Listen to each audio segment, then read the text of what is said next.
So this one is the apple pie smoothie. This scrumptious smoothie is a healthy twist on a favorite comfort food. And having the week we've had in Toronto, I think comfort food is something we're all looking towards. So smoothies are a great way to fuel your body and stay hydrated, especially if your appetite and energy level are low. Sometimes people say chewing takes energy to do, so it's good to be able to get your nutrition in a fluid drink. The yogurt, the milk, and the protein powder give you the extra healing power that only comes with protein, and the fruit provides a natural sweetness and ups your fiber intake again. Yeah, and this is so, not maybe your traditional smoothie. We wanted to do something a little bit different.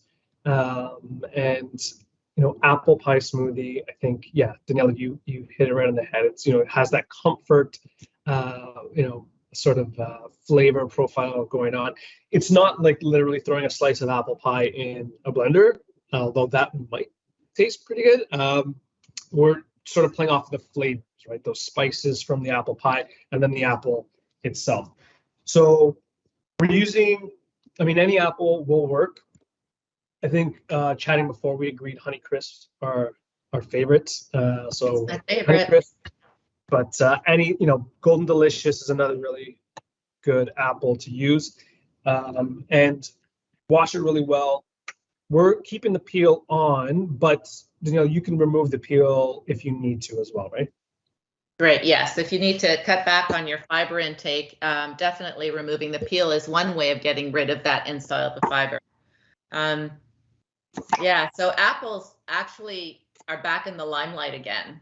They took a back seat for a while to other fruits and veggies, but there's research out there now that the dietary fiber and specific plant compounds are teaming up with the gut bacteria that creates an environment that makes it hard for cancer cells to develop. It actually reduces risk of cancer. So this is brand new, hot off the press.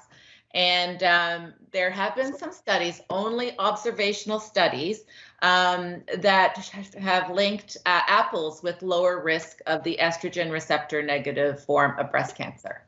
So everything, when we talk about research, I don't want you to drop everything else and now just eat apples. You really need to have that variety. Every fruit, vegetable, food has its own special tools to help keep us healthy. But I thought it was nice to know that apples are back out there again, and stopping the show for us in this recipe. Yeah, absolutely. Well said. Apples, they definitely did take a back seat for a while. They're not the hottest, I guess, fruit, but it's definitely still a favorite, for sure. And that's great to hear that there's more research on it. So apple, again, depending on how many you make, if you're going to make like 2 servings, you do 2 sort of medium-sized apples in here. These Honey Crisps are massive. So one of these is what I'm going to use. And again, I just took out the core, peel on, and then just roughly chopped in there.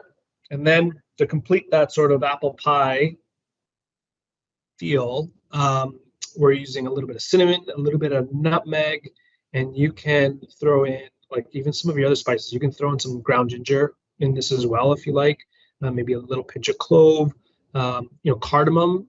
You wouldn't see it often, but that would work really well. So completely up to you. I'm just going with a little cinnamon, a little bit of nutmeg in here. And that is sort of the main, I guess, component of the apple pie. The one thing that you can do as well to add that sort of crust flavor, and I know it's not a even comparison, but even if you threw a little bit of oats in there, or we're actually going to be using an oat mill, we'll talk about it in a second, but even just that small handful of oats is going to give it this sort of crust like taste or feel, and it actually will have that apple pie flavor profile for sure. All right, yogurt. You mentioned yogurt. We're going to be adding some some yogurt here. This is just plain yogurt, but it is the Icelandic skyr yogurt.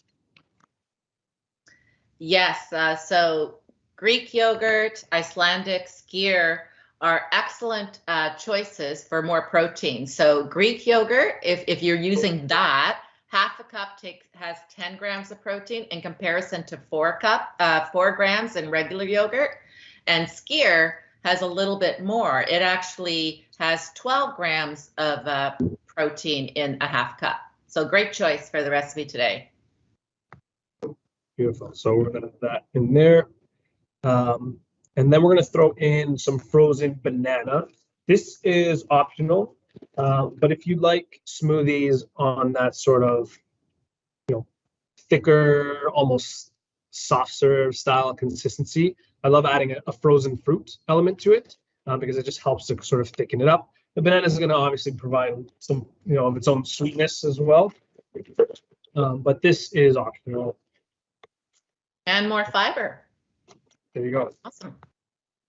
Beautiful. So the one banana in there. And we're going to go ahead and add our liquid. So this can be obviously regular milk or any milk alternative as you need. We're using oat milk, but I know that there's something that you suggested to keep an eye on when we're using any milk alternatives, right? Sure, yes. So the thing about milk alternatives, not all of them have the same amount of protein. So although oat milk is awesome, especially if it's fortified with calcium and vitamin D, it has less protein than your cow's milk or your soy milk. But knowing that a lot of people want a vegetarian alternative, and a lot of people have trouble with lactose or soy or need something nut-free, oat milk is probably your next best choice. It has less protein than cow's milk and soy milk, but it has more than the other alternatives like rice, coconut, and almond milk. Yeah, I don't know if this one is fortified. It's fortified with calcium, but not. You would say vitamin D is another one to look for. Calcium, vitamin D, yeah. Yeah. All right, so we added our milk or milk alternative, and I mean, you could stop here. This is gonna make a delicious smoothie, but here is where you can boost as needed, right? So you can add. What can you add to this? I guess if you're looking to boost protein or calories or something. For protein, what can you add? Whey protein is probably the most common one we know about, and it's best for day-to-day use. It's a whey protein isolate is actually gives the best for building muscle, repairing muscle, and so it's also good for after a workout. But again, it's dairy. It's lactose free, but it is dairy. And so some people who do want to have those other options, there is soy protein, there's pea protein. Pea protein is another one. It's great. It's highly digestible. It's economical. So that's a great choice. And then hemp protein is something else too, also plant-based. And then you're getting more omega-3s with that. These are easy to find. I guess we shouldn't really talk about specific products, but there is one that I do like is Bob's Red Mill has some products. Yeah. Love Bob. Yeah, absolutely.